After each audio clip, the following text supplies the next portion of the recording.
नमस्कार, बहुत स्वागत है। अब तक बड़ा और महत्वपूर्ण अपडेट है। जो अतिथि है यानी गेस्ट टीचर हैं, स्कूलों पर काम करने वाले, कॉलेजों पर काम करने वाले या फिर अलग अलग संस्थाओं पर अतिथि के रूप में काम करते हैं, उनके लिए बड़ा ही महत्वपूर्ण अपडेट है।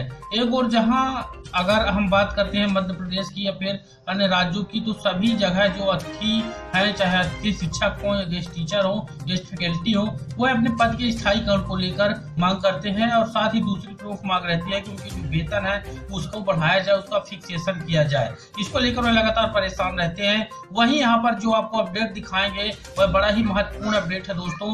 महत्वपूर्ण इसलिए है कि उनको एक तो अल्प मानदेय मिलता है जिन भी अतिथि भाई और बहनों को, और साथ ही उस पर आप जीएसटी का प्रावधान हाई कोर्ट ने आदेश जारी करके कर दिया है। तो वीडियो आपके लिए बड़ा ही इम्पोर्टेंट है, लेकिन कुछ नियम है, उस नियम के दायरे के अंतर्गत जो अतिथि आएंगे, गेस्ट लेक्चरर आएंगे, उनका ही यहाँ पर जीएसटी लगेगा। इसलिए वीडियो को पूरा देख लीजिए, समझ लीजिए। चलिए कंप्लीट जानकारी आपको बताते हैं।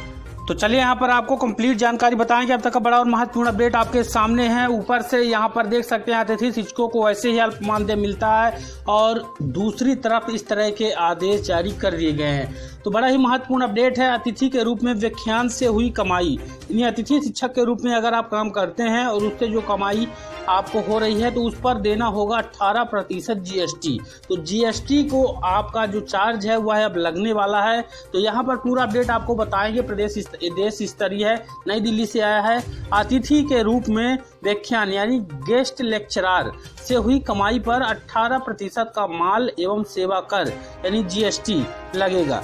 एडवांस रूलिंग अथॉरिटी यानी एएआर की कर्नाटक पीठ ने यह व्यवस्था लागू कर दी है। तो यहाँ पर देख सकते हैं यह देश स्तरीय व्यवस्था है, अलग अलग राज्यों में भी यहाँ पर लागू होगी जल्दी।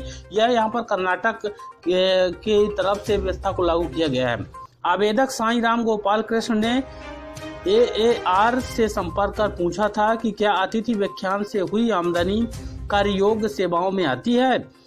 एएआर ने यह आदेश पारित करते हुए कहा कि इस तरह की सेवाएं अन्य पेशेवर तकनीकी और कारोबारी सेवाओं के तहत आती हैं, और ये सेवाओं की छूट वाली श्रेणी के तहत नहीं आती हैं। ऐसे में इस प्रकार की सेवाओं पर 18% की दर से जीएसटी देना होगा। एएआर के इस आदेश का मतलब है कि सेवा पेशेवर जिनकी आमदनी 20 लाख रुपए से अधिक होगी, उन्हें अतिथि के रूप में व्याख्यान से हुई कमाई पर 18% जीएसटी देना होगा। तो यहाँ पर देख सकते हैं, यहाँ पर जिनकी आमदनी 20 लाख रुपए से अधिक होगी, उन्हें अतिथि के रूप में व्याख्यान से हुई कमाई पर 18% जीएसटी देना होगा।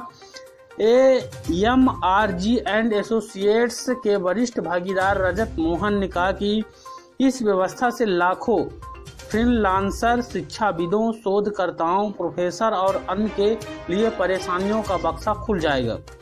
तो यहाँ पर वैसा कि कुछ ऐसे भी पद हैं अतिथि के रूप में, यानी अस्थायी तौर पर पद बनाए गए हैं जिनमें पेमेंट सैलरी अच्छी होती है, और 30 से 40-50 इतना जो है तो हो जाता है लाख में। तो यहाँ पर उनको अब यहाँ पर भारी नुकसान होना पड़ेगा, क्योंकि जीएसटी के लिए यहाँ पर हाई कोर्ट का फैसला है। कर्नाटक पीठ ने व्यवस्था बना दी है कि अब जो है आपका अतिथि के रूप में काम करते हैं तो उनका जो है जीएसटी लगेगा, यानी जो इनकम कर है वह आपको देना पड़ेगा। वीडियो को लाइक करके शेयर करेंगे। मिलेंगे अगले वीडियो पर। धन्यवाद।